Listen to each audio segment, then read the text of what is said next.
नमस्कार, स्वागत है आपका जी बिजनेस के मोतीलाल ओसवाल स्टूडियो से। मैं हूं दीपक डोभाल।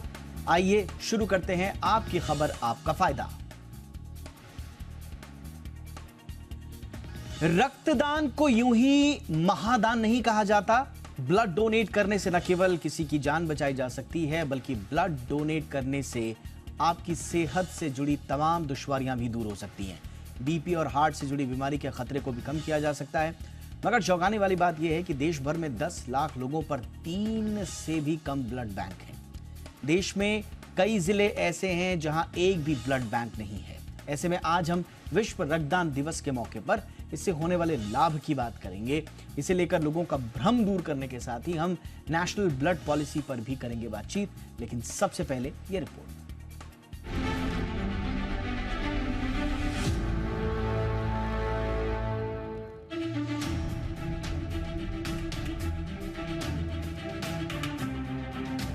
सड़क हादसे में अत्यधिक खून बह जाने से जान जाने का खतरा बढ़ जाता है। घायल व्यक्ति को तत्काल खून की जरूरत होती है। कई बार मौके पर सेम ग्रुप का खून नहीं मिलने से घायल व्यक्ति की मौत भी हो जाती है। ऐसे में सरकार और तमाम गैर सरकारी संस्थाएं लोगों से ब्लड डोनेशन की अपील करती हैं, ताकि किसी को मौके पर खून नहीं मिलने के चलते जान से हाथ न धोना पड़े। ऐसे में रक्तदान को लेकर लोगों में जागरूकता बेहद जरूरी है। पहले तो ये भ्रम मन से हटा दें कि खून देने से कमजोरी आ जाती है। इसके फायदे सुनेंगे तो आप भी ब्लड डोनेट करने लगेंगे। ब्लड डोनेट करने से इम्यूनिटी बढ़ती है, कैंसर के साथ हार्ट से जुड़ी बीमारियों का खतरा कम हो जाता है, ब्लड प्रेशर कंट्रोल में रहता है और वजन पर नियंत्रण के साथ मेंटल हेल्थ भी दुरुस्त रहती है। यानी ब्लड डोनेट करने से खुद की सेहत दुरुस्त रहती है। वहीं नियमित रक्तदान से हेमोक्रोमेटोसिस से बचाव संभव है। हेमोक्रोमेटोसिस वो बीमारी है जिससे बॉडी में आयरन अधिक इकट्ठा हो जाता है, जिससे हार्ट और लिवर को नुकसान पहुंचने का खतरा बढ़ जाता है। आपको बता दें कि हम आप जो रक्तदान करते हैं उसका करीब 40% इस्तेमाल एनीमिया पीड़ित रोगियों के लिए होता है। इसके अलावा हेमोलिटिक एनीमिया, थैलेसीमिया से पीड़ित रोगियों में डोनेट ब्लड का 22.5% इस्तेमाल होता है। वहीं कम वजनी पैदा होने वाले बच्चों में करीब 13.5% और कैंसर रोगियों में करीब 12% डोनेट किए गए खून का इस्तेमाल किया जाता है। ये भी सच्चाई है कि देश में ब्लड बैंक की भारी कमी है। एक आंकड़े के मुताबिक देश में 10 लाख की आबादी पर 3 से भी कम ब्लड बैंक मौजूद हैं। देश में करीब 30 जिलों में तो एक भी ब्लड बैंक नहीं है। इनमें से अधिकांश पूर्वोत्तर राज्यों के जिले हैं। राज्यों की बात करें तो ब्लड बैंक के मामले में बिहार की स्थिति सबसे बदतर है। यहाँ 10 लाख की आबादी पर ब्लड बैंक की उपलब्धता 1 से भी कम है। गुजरात, राजस्थान और असम में यह आंकड़ा 2.5 के करीब है। मध्य प्रदेश और ओडिशा में 10 लाख की आबादी पर महज 2 ब्लड बैंक मौजूद हैं। तो उत्तर प्रदेश और झारखंड में यह आंकड़ा महज 1.25 पर बैठता है। ब्लड बैंक के मामले में दक्षिण के राज्यों की स्थिति बेहतर है। खासकर तेलंगाना में 10 लाख लोगों पर करीब 7 ब्लड बैंक हैं। वहीं केरल में यह आंकड़ा 6 के करीब है। पंजाब और हरियाणा में भी इस मामले में स्थिति अच्छी है। यहाँ यह आंकड़ा 5 के करीब बैठता है। उत्तराखंड और तमिलनाडु में आंकड़ा 4.5 के करीब है। देश में हर साल करीब 2.5 करोड़ से ज्यादा यूनिट खून की जरूरत होती है, लेकिन ये जरूरत पूरी नहीं हो पाती। ऐसे में कोई भी 18 साल से ऊपर का स्वस्थ व्यक्ति रक्तदान कर सकता है, जिसका वजन 50 किलो होना चाहिए। नियमित पुरुष ब्लड डोनर 90 दिन के बाद दोबारा ब्लड डोनेट कर सकते हैं, जबकि महिलाओं के लिए ये समय अवधि 120 दिन की है। तो देर किस बात की, आप भी तैयार हो जाइए रक्तदान के लिए, क्योंकि रक्तदान महादान है। ब्यूरो रिपोर्ट, जी मीडिया। बहुत ही खास मेहमान आज हमारे बीच में हैं। उनका परिचय करा दें आपसे। डॉक्टर विष्णु शर्मा हमारे साथ हैं, हेमेटोलॉजिस्ट हैं एसएमएस हॉस्पिटल जयपुर में। बहुत बहुत स्वागत है डॉक्टर विष्णु आपका हमारे शो पर। हमारे साथ हैं डॉक्टर संगीता पाठक, एसोसिएट डायरेक्टर हैं ट्रांसफ्यूजन मेडिसिन मैक्स हॉस्पिटल की। बहुत बहुत स्वागत है डॉक्टर संगीता आपका हमारे शो पर। और हमारे साथ हैं डॉक्टर गौतम भंसाली, देश के जाने माने फिजिशियन हैं और फिलहाल बॉम्बे हॉस्पिटल में कार्यरत हैं। डॉक्टर गौतम आपका भी बहुत बहुत स्वागत है। डॉक्टर गौतम, मैं चर्चा की शुरुआत आपसे ही करना चाह रहा हूं। हमने देखा कि ब्लड डोनेशन को लेकर बहुत सारे मिथ्स हैं लोगों के दिमाग में, लेकिन जब कोविड आया तो उस वक्त थोड़ा सा इसकी अहमियत का पता भी चला, खास तौर से प्लाज्मा और इस तरह की जब ज़रूरतें पता चली। बाद में हालांकि उस पर सरकार ने और जो स्वास्थ्य विशेषज्ञ हैं उन्होंने इस पर अपनी बात भी रखी। लेकिन इस वक्त की स्थिति क्या है सर, जो रक्तदान को लेकर जो फीडबैक मिल रहा है, जो पार्टिसिपेशन है लोगों का, क्या वो पर्याप्त है सर, जिस तरह से हमारे देश में ब्लड की आवश्यकता है? जी जी दीपक जी, पहली बात यह है कि कोविड के टाइम से उसके बाद से काफ़ी सारे एनजीओज इसमें एक्टिव हुए और उन्होंने ब्लड डोनेशन जैसी चीज़ों को, स्पेशली महावीर इंटरनेशनल जैसा एनजीओज प्लस और भी एनजीओज जो मैंने खुद ने भी देखा, मैं पार्टिसिपेट भी किया है, वो काफ़ी एक्टिव हुए और उन्होंने समझा कि ब्लड डोनेशन की कितनी अहमियत है। क्योंकि ब्लड डोनेशन में सिर्फ ब्लड के अलावा प्लाज्मा भी निकलता है, प्लेटलेट भी निकलता है, वो जो पेशेंट के लिए बहुत ज़्यादा फ़ायदा करता है। स्पेशली जो ट्रॉमा पेशेंट होते हैं, जो रोड साइड एक्सीडेंट हो जाता है, सड़क पे जैसे एक्सीडेंट्स वगैरह हो जाते हैं, हैवी ब्लीडिंग हो जाती है, हॉस्पिटल में भर्ती करना पड़ता है, चेक करने में मालूम पड़ता है हीमोग्लोबिन 2, 4, और ऐसे में अगर टाइमली उनको उनके ग्रुप का अगर ब्लड मिल जाता है तो ऐसे पेशेंट्स की जान बचाई जाती है।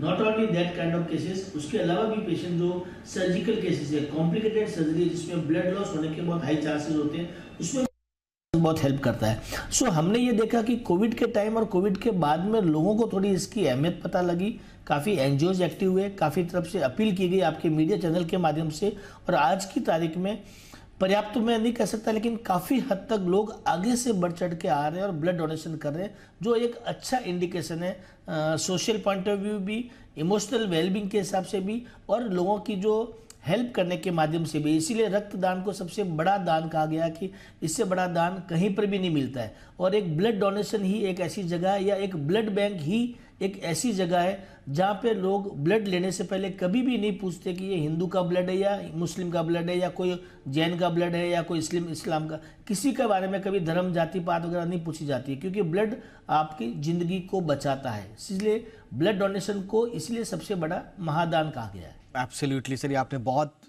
अच्छी बात कही और बहुत मार्के की बात है कि जब हम किसी को ब्लड डोनेट करते हैं तो उस पर जात पात धर्म नहीं देखा जाता। उस समय एक ज़रूरतमंद और एक रक्तदाता, बस यही दो कड़ी होती हैं जो जुड़ती हैं तो फिर जिंदगियां बच जाती हैं। डॉक्टर विष्णु, मैं थोड़ा सा बुनियादी चीज़ों पर आऊँगा। हालांकि इस बारे में जागरूकता काफ़ी फैली है, लेकिन अभी भी लोगों में एक झिझक हम देखते हैं जब हम बात करते हैं ब्लड डोनेशन की। अंदर से तो फील आता है बहुत सारे लोगों को कि ये हाँ मुझे भी करना चाहिए, लेकिन भीतर ही भीतर बहुत सारे मिथक चल रहे होते हैं। और सबसे बड़ा मिथक जो आज भी दूर नहीं हो पाया है वो ये कि मैं रक्तदान करूंगा तो मेरे शरीर में खून खत्म हो जाएगा, मुझे चक्कर आने लगेंगे, मैं बीमार हो जाऊंगा। इस पर क्या कहेंगे सर? जी, बहुत सारे मिथ्स अभी भी अवेलेबल हैं, बट अभी यूथ को बहुत सारा समझ में आ गया है। पहले ऐसा होता था कि जैसे ही पेशेंट को बोलो कि ब्लड अरेंज करना है तो सारे रिश्तेदार भाग जाते थे, लेकिन अभी स्थिति है वो एकदम चेंज हो गई है।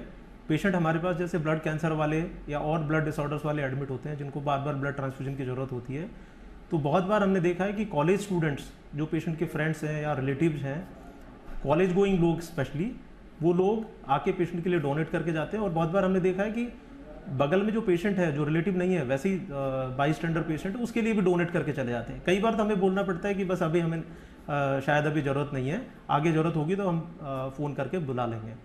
तो ऐसा भी बहुत बार देखने को मिलता है कि लोग जितना ज़रूरत है उतना डोनेट कर रहे हैं, बल्कि और लोगों के लिए भी आके डोनेट कर रहे हैं। ब्लड डोनेशन कैंप्स जो अभी ब्लड बैंक्स लगवाते हैं उनमें भी जैसे आपने देखा होगा कि बहुत सारे लोग वॉलंटरीली डोनेशन के लिए पार्टिसिपेट करते हैं। तो अभी स्थिति बहुत बेहतर है, लेकिन हाँ अभी भी हमें अवेयरनेस शुरू करने की ज़रूरत है। लोगों को समझाने की ज़रूरत है कि ब्लड डोनेशन है वो किसी की जान बचा सकता है बिना किसी आपको नुकसान पहुंचाए। तो ये समझाने की ज़रूरत है। जी बिल्कुल। ये आपने बहुत इंपॉर्टेंट कहा कि जान बचाने के लिए बहुत ज़रूरी है कि ज़्यादा से ज़्यादा मात्रा में लोग अपना ब्लड डोनेट करें।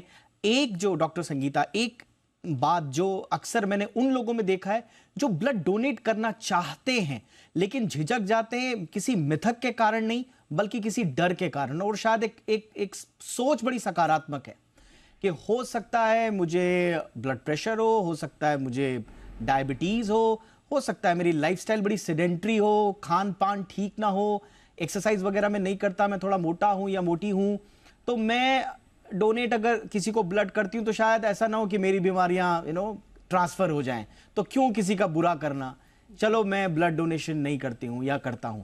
ये जो है थोड़ा सा ये सामने वाले के प्रति एक भाव जो उमड़ता है कि मेरी बीमारियां कहीं ट्रांसफर ना हो जाएं, ये भी मैंने देखा है बहुत सारे लोगों में। तो इस पर आप क्या कहेंगी मैम? जब आप ब्लड डोनेशन के लिए जाते हैं तो डेफिनेटली आपको अपने लिए भी डर लगता है, और आपने जैसे कहा कि शायद मेरी बीमारियां ट्रांसमिट ना हो जाएं, तो जो ट्रांसमिट होती हैं बीमारियां और जो मीन्स बहुत कॉमन बीमारियां हैं जो ट्रांसमिट होती हैं, उनको हम हमेशा टेस्ट करते हैं। तो जो ये लोग ये सोच रहे हैं कि ट्रांसमिट हो जाएगी बीमारी, तो स्पेशली मैं 5 बीमारियों के बारे में बताऊंगी जो मैंडेटरी टेस्टिंग है by the government in India. तो लाइक HIV है, मैंडेटरी टेस्टिंग होता है, और HBV, hepatitis B, hepatitis C, syphilis और मलेरिया, ये 5 टेस्ट हम टेस्ट करते हैं। पर ये बिना मतलब टेस्ट उस टाइम नहीं होता है कि जब वो डोनेट कर रहा है, डोनेट करने के बाद होते हैं।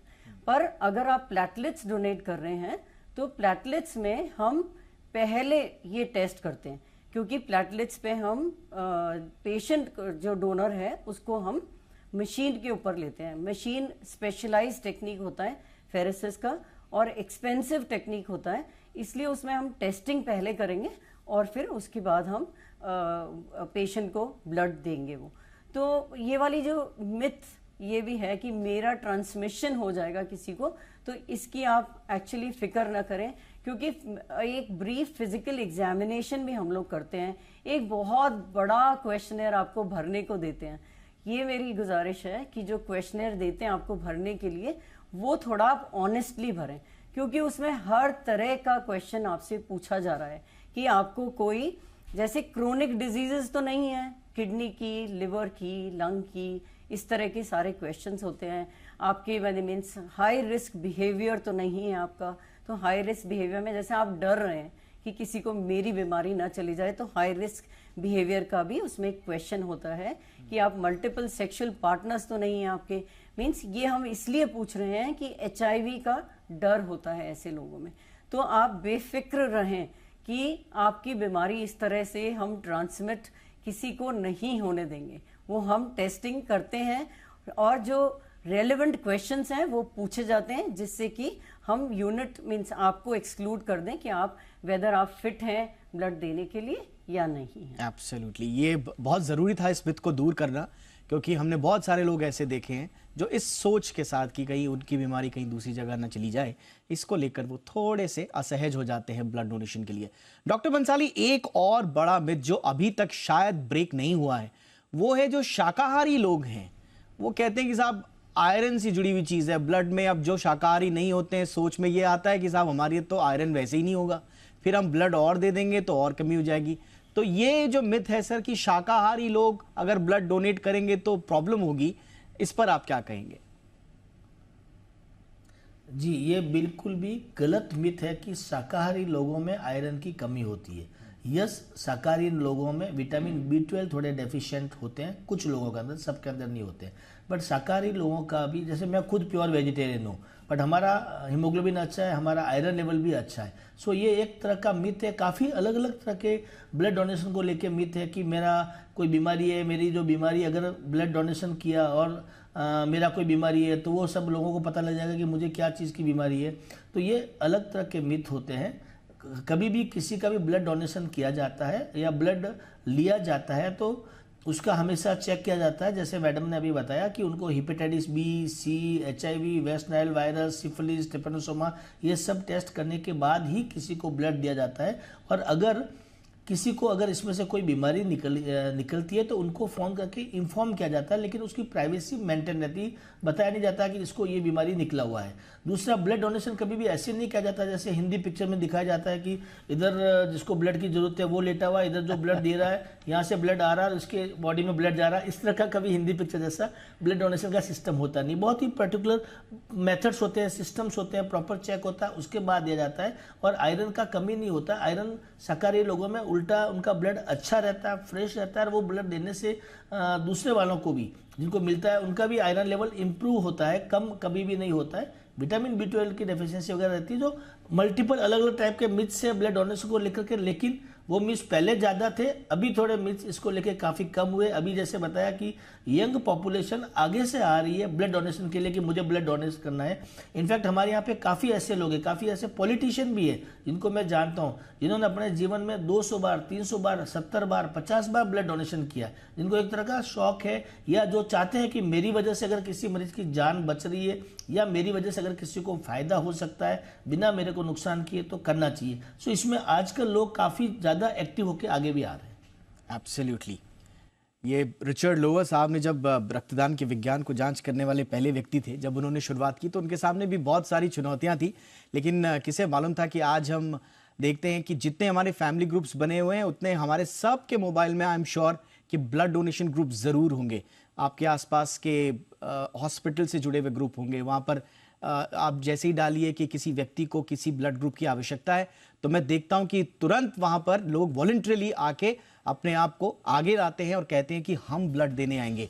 जागरूकता बढ़ी है, लेकिन सवाल यह है कि क्या ये पर्याप्त है, क्योंकि आज भी बहुत ज़्यादा मात्रा में ब्लड की आवश्यकता है, ब्लड बैंक्स में भी, और ब्लड बैंक्स को भी बढ़ाने की आवश्यकता। तो विश्व रक्तदान दिवस के मौके पर हम रक्तदान की अहमियत तो सब अब समझ रहे हैं, लेकिन उससे जुड़े हुए कुछ छोटी छोटी बातें हैं, छोटी छोटी मिथक्स हैं, भ्रांतियां हैं, उनको हम दूर करने की कोशिश कर रहे हैं। डॉक्टर विष्णु, एक बड़ा जो सबसे ज़्यादा सवाल पूछा जाता है या लोग झिझकते भी हैं, और ये बड़ी तादाद है हमारे देश में, और वो है ब्लड प्रेशर की। हाई ब्लड प्रेशर वाले, लो ब्लड प्रेशर वाले, और साथ ही साथ मैं इसमें एक और चीज़ जोड़ दूंगा, आजकल इर्रेगुलर हार्ट बीट वाले भी लोग आ रहे हैं। खास तौर से कोविड के बाद हमने देखा कि इर्रेगुलर हार्ट बीट वाले भी हैं, किसी की ज़्यादा हो जाती है और किसी की कम होती है। तो ब्लड प्रेशर और पल्स रेट का क्या ब्लड डोनेशन से कोई कनेक्शन है सर? कोई भी आदमी जो स्वस्थ है, जिसकी उम्र 18 साल से ज़्यादा है, जिसका ब्लड प्रेशर कंट्रोल्ड है, चाहे वो मेडिसिन से कंट्रोल्ड है, चाहे वो बिना मेडिसिन के कंट्रोल्ड है, और एकदम स्वस्थ आदमी है, वो ब्लड डोनेट कर सकता है। चाहे आप ब्लड प्रेशर की मेडिसिन ले रहे हैं, चाहे आप नहीं ले रहे हैं, यदि आपका ब्लड प्रेशर कंट्रोल्ड है तो आप ब्लड डोनेशन कर सकते हैं। आपका हार्ट रेट नॉर्मल है, कुछ पैथोलॉजिकल प्रॉब्लम नहीं है, तो आप जो हार्ट बीट आपका, किसी का रेस्टिंग हार्ट रेट 60 हो सकता है, किसी का रेस्टिंग हार्ट रेट 70 हो सकता है, 80 हो सकता है, तो जितना भी आपका हार्ट रेट है और कंफर्टेबल हैं, आप स्वस्थ हैं, तो आप डोनेट कर सकते हैं। तो ऐसे कुछ हार्ट रेट का कोई स्पेसिफिक क्राइटेरिया नहीं है। क्राइटेरिया है फिटनेस का, स्वस्थ रहने का। तो यदि स्वस्थ हैं, ब्लड प्रेशर ठीक है, चाहे मेडिसिन के चाहे बिना मेडिसिन के, तो आप डोनेट कर सकते हैं। ऐसा नहीं है कि आपका ब्लड प्रेशर हाई है और आप मेडिसिन लेके उसको नॉर्मल कर पा रहे हैं तो आप डोनेट नहीं कर सकते हैं। यदि ब्लड प्रेशर ठीक है, बिना मेडिसिन के भी या विद मेडिसिन भी, तो आप डोनेट कर सकते हैं। ऑलराइट। डॉक्टर संगीता, महिलाओं से जुड़ी हुई कुछ जो सवाल आते हैं उनके, उसमें सबसे पहला तो आता है आपका मासिक धर्म, क्या उसका कोई कनेक्शन है? और दूसरा, लैक्टेशन का भी कई लोग पूछते हैं, जो माएँ हैं, बेबी रिसेंटली हुआ है, तो उनके लिए आप क्या कहेंगे? मासिक धर्म और चाइल्ड बर्थ या मदर जो होती हैं, उनके लिए आप क्या कहेंगी? जी, so during the menstruations we do not, मतलब हम लोग उस टाइम नहीं लेते हैं ब्लड, बट जैसे अगर किसी को 4 से 5 दिन का पूरा टाइम है तो 4th या 5th डे व्हेन मतलब उसका फ्लो बहुत कम हो जाता है तब हम ले लेते हैं, but otherwise during the time of menstruation नहीं लेते हैं। अच्छा, और दूसरा आपने पूछा लैक्टेशन के बारे में, तो ये recently drugs and cosmetics act में थोड़े थोड़े चेंजेस हुए हैं, जो हम ब्लड जो क्राइटेरियाज हैं थोड़े बहुत चेंजेस हुए हैं। उसमें one of the changes is lactation also, lactating women पहले तो विद इन मीन्स अब right now till the entire time of lactation, जब तक वो बच्चे को दूध पिला रही है तब तक वो ब्लड नहीं दे सकती है। ये अभी चेंज हुआ है, पहले दे सकती थी आफ्टर अ ईयर और सो, बट नाउ इट इज कि आप पूरे टाइम जब तक आप लैक्टेटिंग फीमेल है, बच्चे को दूध पिला रही हैं, तब तक आप नहीं दे सकते हैं। ऑलराइट, तो ये कुछ ऐसी चीजें जिनका ध्यान भी रखना है। देखिए, कुछ मिथक भी हैं और कुछ ऐसी चीजें जो शायद हम बहुत अति उत्साह में ब्लड डोनेट करने चले जाते हैं, लेकिन हमें अपना भी ध्यान रखना है कि किन किन परिस्थितियों में हमें ब्लड डोनेट नहीं करना है। वहाँ पर मैं थोड़ा सा चाह रहा था कि हमारे मेहमान उस पर गौर फरमाएं और हमारे दर्शकों तक पहुँचाएं। डॉक्टर भंसाली, एक बहुत ही कॉमन चीज़ जो मैंने आजकल देखी है, और आप ज़रूर इसमें हमारे दर्शकों का मार्गदर्शन कीजिए। हमने देखा है कि ब्लड डोनेशन में लोग बहुत बढ़ चढ़कर हिस्सेदारी ले रहे हैं, लेकिन मैंने देखा कि बस स्टेशंस पर बहुत ही अनहाइजीनिक कंडीशंस में बहुत सारे एनजीओज बोलते हैं कि चलिए चलिए चलिए चलिए, ये यहाँ पर ये बस टाइप का हमने बना दिया है, इस पे डोनेट कर दीजिए। कई बार हमने देखा कि कहीं पे भी बाजार के किसी कोने में जो है वो ब्लड डोनेशन कैंप लगा दिए जाते हैं, और वहां पर हाइजीन का कितना ख्याल रखा जाता है, नहीं रखा जाता है, इस पर बहुत सारे सवाल आम लोग अक्सर पूछते भी हैं कि हम डोनेट करना तो चाहते हैं, लेकिन क्या सही होगा ऐसे खुले में रेलवे स्टेशन पर, बस स्टेशन पर ब्लड डोनेशन करना, या वो सेफ होता है सर? जी दीपक जी, ये इस तरह के मॉड्यूल्स होते हैं जिसमें ब्लड डोनेशंस अलग अलग जगह पे कैंप लगाए जाते हैं। जहाँ पे लगा, जैसे रेलवे स्टेशन हो गया, बस स्टैंड हो गया, फिल्म सिटी हो गया, अलग अलग जगह होती है जहाँ पे आपको लगता है कि वहाँ पे क्राउड आ रहा है, लोग आ रहे हैं, जा रहे हैं, और उन लोगों को अवेयरनेस फैले कि यस, ब्लड डोनेशन कोई चीज़ होती है, करना चाहिए। और हम लोग अभी घर जाते वक्त या घर से आते वक्त जो स्टेशन पे जाते वगैरह लोग हैं, वो डोनेशन करना चाहते हैं, लेकिन वो हॉस्पिटल नहीं पहुँच पाते। इसके लिए ब्लड डोनेशन कैंप ऑर्गेनाइज किए जाते हैं। जो भी ब्लड डोनेशन कैंप ऑर्गेनाइज कभी भी किया जाता है, उसके लिए हमेशा एक सेट प्रोटोकॉल होता है। ऐसा नहीं है कि कोई भी आया, चेयर पे लेट गया, निडल लगा दिया, ब्लड ले लिया जाए, ऐसा कभी भी नहीं हो जाता है। कभी भी ब्लड डोनेशन किया जाता है तो उस पेशेंट का पहले ब्लड प्रेशर, पल्स, उसका वो सब चेक किया जाता है, उसका सब ये लोअर कंजक्टिवल एरिया देखा जाता है, कहीं हीमोग्लोबिन बहुत कम तो नहीं है, या पेशेंट से पास हिस्ट्री पूछी जाती है, पुरानी कोई बीमारी तो नहीं है। ये सब करने के बाद उसको वहाँ लेटा करके प्रॉपर प्रिकॉशंस लेकर के सारे, कि कहीं कोई इन्फेक्शन होने के चांसेस नहीं हो, या ब्लड लेते वक्त भी, और ब्लड जब आप निडल प्रिक करते हो तो उस वक्त भी इन्फेक्शन नहीं हो। वो सारे प्रोटोकॉल, सारे क्राइटेरिया, स्पेशल टेक्निक होती है, और टेक्नीशियंस वहाँ रहते हैं, उनके गाइडेंस में, प्लस डॉक्टर्स भी रहते हैं, उनके गाइडेंस में ही ब्लड लिया जाता है। ऐसे कभी भी ऐसा नहीं होता कि निडल डाल दिया, ब्लड निकाल दिया, थोड़ा बहुत निकल गया, जितना भी, वैसा नहीं होता है, प्रॉपर तरीके से होते हैं। तो मेरी समझ से जहाँ पर भी ब्लड डोनेशन कैंप किए जाते हैं, वो ब्लड बैंक के टीम होती है पूरी, या रेड क्रॉस वालों की टीम होती है, वो जाती है, स्पेशलाइज्ड लोग होते हैं, टेक्नीशियंस होते हैं, वो ही करते हैं। हर कोई जाकर के ब्लड डोनेशन कैंप नहीं करता है।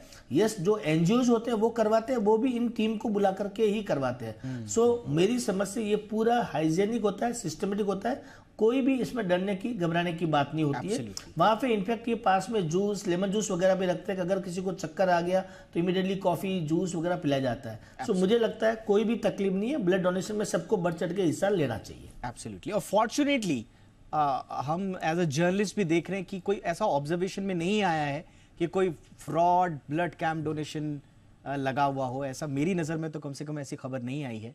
तो हम ये मान के चल रहे हैं कि जिस तरह जितने भी ब्लड डोनेशन कैंप्स लगाए जाते हैं, एक तो प्रॉपर टेक्नीशियंस की देखरेख में होते हैं, और प्रॉपर रेड क्रॉस वगैरह या जो दूसरी जो राष्ट्रीय अंतर्राष्ट्रीय संस्थाएं हैं उनके निगरानी में ये तमाम ब्लड कैंप्स आयोजित किए जाते हैं। तो इसलिए आप इसमें घबराएं नहीं। एक और मिथक जो है, या एक जो सवाल है डॉक्टर विष्णु, वो है आज की यंग जनरेशन, शायद ही कोई ऐसा यंग जनरेशन का होगा लड़का या लड़की जो टैटू नहीं बनवा रहे हैं, या जो पियर्सिंग नहीं कर रहे हैं, अंग नहीं छिदवा रहे हैं। तो उनके लिए क्या कोई गाइडलाइंस हैं? और टैटू अभी रिसेंटली किसी ने बनवाया है 3 महीने के अंदर अंदर, तो उसको डोनेशन ब्लड एक्सेप्ट नहीं किया जाता है। अदरवाइज तो किसी ने पहले बनवाया हुआ है तो उसका डोनेशन एक्सेप्ट कर सकते हैं। कुछ कॉन्ट्रा इंडिकेशंस हैं, जैसे कुछ लोग डोनेट नहीं कर सकते हैं, कुछ लोग कर सकते हैं, तो उसके लिए सेट प्रोटोकॉल होता है। तो वहाँ पर एक क्वेश्चनियर भी होता है कि ये आपको प्रॉब्लम है तो आप डोनेट नहीं कर पाएंगे, या आपको कोई क्रॉनिक इलनेस है, जैसे पहले भी बताया गया, पैनलिस्ट ने पहले बताया, या कुछ कभी आपको कोई ब्लड से रिलेटेड कैंसर कभी रहा है, हेमाटोलॉजिकल मैलिग्नेंसी कभी रही है, तो वो परमानेंटली कभी डोनेट नहीं कर सकता है। सॉलिड कैंसर है किसी को, एक्टिव फॉर्म में, तो वो नहीं कर सकता है। ठीक होने के बाद में वो कर सकता है। किसी को सॉलिड ऑर्गन ट्रांसप्लांटेशन हुआ है वो डोनेट नहीं कर सकता है। किसी को बोन मैरो ट्रांसप्लांटेशन हुआ है वो डोनेट नहीं कर सकता है। तो कुछ इंडिकेशंस, कॉन्ट्रा इंडिकेशंस होते हैं, सेट प्रोटोकॉल होता है, वही पेशेंट डोनेट कर पाते हैं जो उस कैटेगरी में आते हैं, क्राइटेरिया में आते हैं। तो पूरा सेफ्टी और इन सब चीज़ों का पूरा ध्यान रखा जाता है। कौन पेशेंट डोनेट कर सकता है, कौन डोनर डोनेट कर सकता है, कौन नहीं कर सकता है, तो वो क्वेश्चनर के बेसिस पर ही डिसाइड करते हैं, और जो एलिजिबल डोनर होता है उसी से ब्लड डोनेशन लिया जाता है। एब्सोल्युटली। और देखिए, ये आज के शो का हमारा मकसद यही था कि छोटी छोटी बातें जो हैं आपके दिमाग में आएँ। और अभी भी भारत जैसे देश जो कि ग्रोइंग इकॉनमी है, जो मिडिल इनकम इकॉनमी में तो अब हम आ ही गए हैं, अभी भी जो लोअर मिडिल इनकम है, मिडिल इनकम वाले जो देश हैं वहाँ पर अभी भी ब्लड डोनेशन का रेट थोड़ा कम है। अगर आप देखेंगे तो सबसे ज़्यादा जो डोनेशंस हो रहे हैं ग्लोबली वो हाई इनकम कंट्रीज़ में हो रहे हैं, लगभग 40% अगर आप देखेंगे। लेकिन प्रॉब्लम क्या है कि ये जो हाई इनकम कंट्रीज़ हैं वो सिर्फ 16% हैं पूरी दुनिया का पॉपुलेशन का। तो इसलिए बहुत छोटा जो तबका है वो ब्लड डोनेट कर रहा है। अभी भी लोअर मिडिल और जो मिडिल इनकम कंट्रीज़ हैं वहाँ से डोनेशन की रफ्तार बढ़नी चाहिए और उसमें भारत एक महत्वपूर्ण भूमिका निभा सकता है। इसलिए हमारी आप सबसे यही दरख्वास्त कि जब भी मौका मिले, जैसे भी मौका मिले, डॉक्टरी सलाह के बाद आप ब्लड डोनेट ज़रूर करें और मिथों में ना आए। और कभी अगर लगे कि कोई मिथ है तो ज़रूर सलाह ज़रूर लें अपने डॉक्टर की। बहुत बहुत शुक्रिया आप तीनों का वक्त निकालने के लिए। Doctor Vishnu Sharma, thank you so much sir. Doctor Sangeeta Pathak, thank you so much ma'am. Doctor Gautam Bansali, बहुत बहुत शुक्रिया सर वक्त निकालने के लिए। आपकी खबर आपका फायदा में इतना ही। इजाज़त दीजिए, नमस्कार।